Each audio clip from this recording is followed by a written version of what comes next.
Welcome back to Two Therapists Walk Into a Podcast. I'm Stephanie Edsel, an LCSW here in Salt Lake City, Utah. In the last episode, we talked about what happens when symptoms are minimized and how the anticipation of disbelief can begin shaping behavior. Today, we're moving into a conversation that can easily become loaded. Inflammation of the gut and the nervous system. Nope, not as a trend, not as a wellness slogan, but as a systems conversation. Hi, I'm Robin Green, LCSW in Tucson, Arizona. And yes, we're not here to simplify something complex or offer any kind of protocol. We're here to think about how stress physiology, immune response, digestion, and lived experience intersect. Because for a lot of women, those intersections are where symptoms live. And if you're someone who has been told your labs are fine while your body doesn't feel fine, this conversation is meant to widen the lens, not narrow it.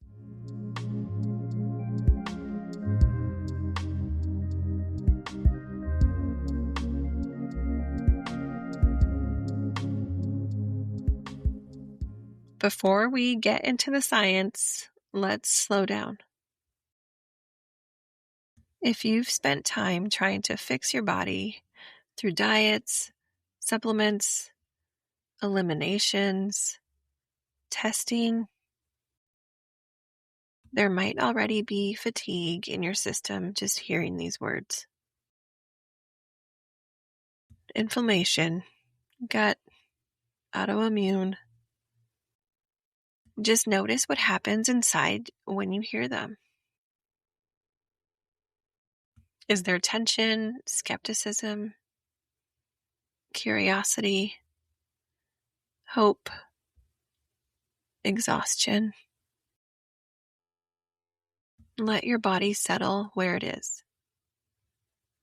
Nothing in this episode requires you to change anything. We're building context, not assigning responsibility.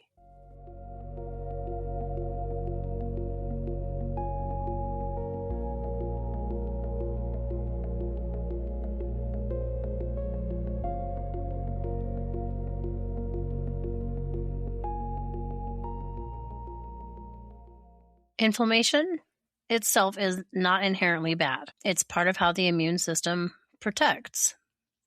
It becomes problematic when it's persistent, dysregulated, or misdirected.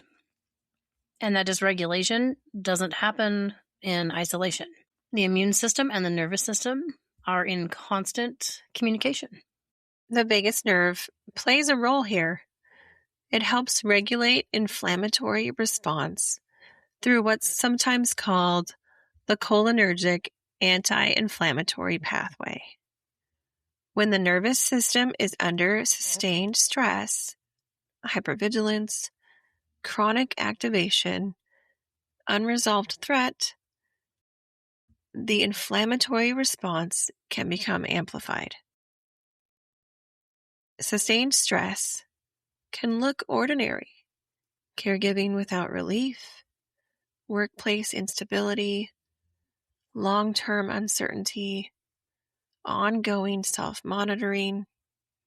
It doesn't have to be dramatic to be biologically meaningful.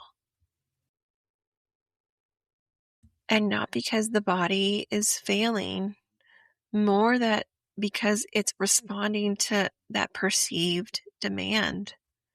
And if that demand is ongoing, the body adapts accordingly. The gut is another major player in this conversation.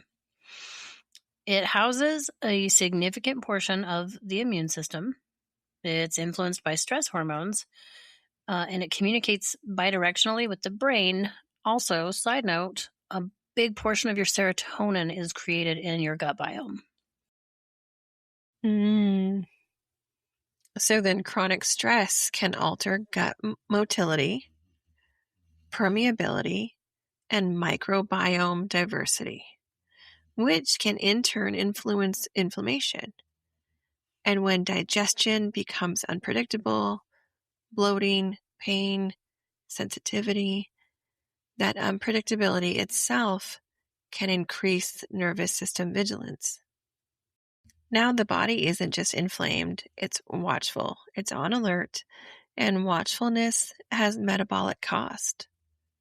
When the body doesn't feel predictable, the mind starts scanning, and that scanning itself becomes another layer of stress in the system.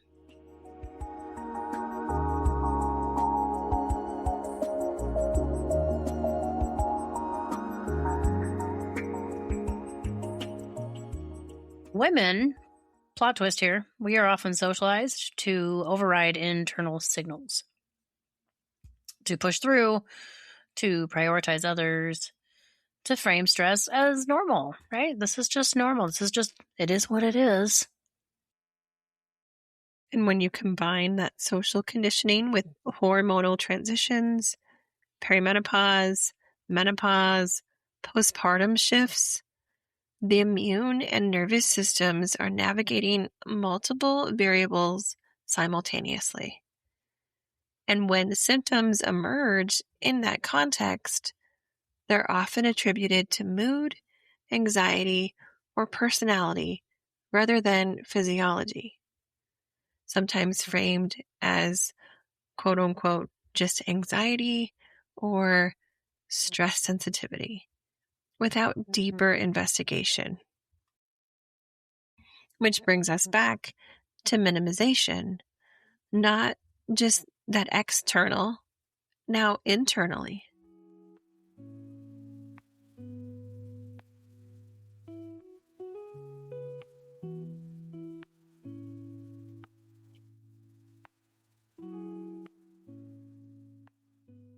Here's our nervous system nugget for today.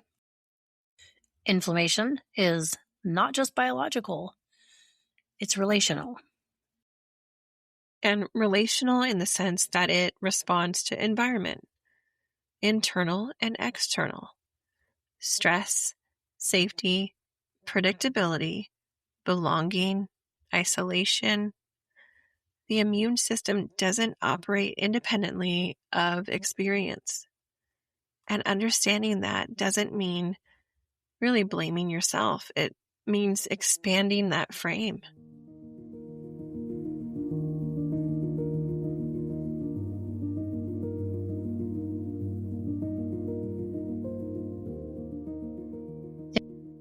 If you're navigating inflammatory symptoms, one helpful shift is moving from how do I eliminate this to how do I support regulation? That might look like reducing unnecessary stress load where possible, creating predictable routines, supporting sleep, seeking providers who take both physiology and experience seriously, and you might even have to ask for a little support in different ways from your family members. Yes, and it also means noticing when you're carrying responsibility for something that is multifactorial. You are not a malfunctioning system.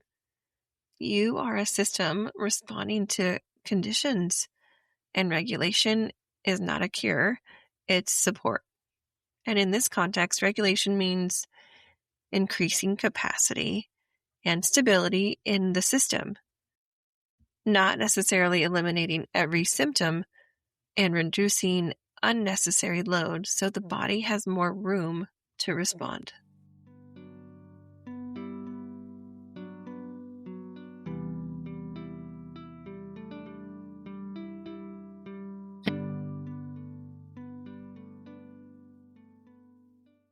Inflammation, digestion, and nervous system activation are not separate conversations. They're intertwined. Understanding that intersection gives you language, not blame, helpful for the healing journey. In the next episode, we'll talk about what it's like to live in a body that doesn't feel predictable, and how that uncertainty itself shapes regulation. And remember, healing isn't linear, and we're here for the ride.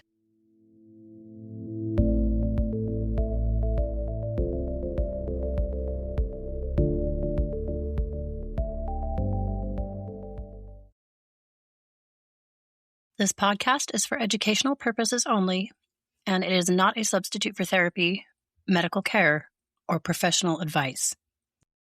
Listening to this podcast or this episode does not create a therapeutic, clinical, or professional relationship with us. If you're experiencing distress, physical symptoms, or emotional concerns that feel overwhelming, we both encourage you to seek support from a qualified healthcare or mental health professional. And if you are in immediate danger or need urgent support, please contact local emergency services or a crisis line in your area.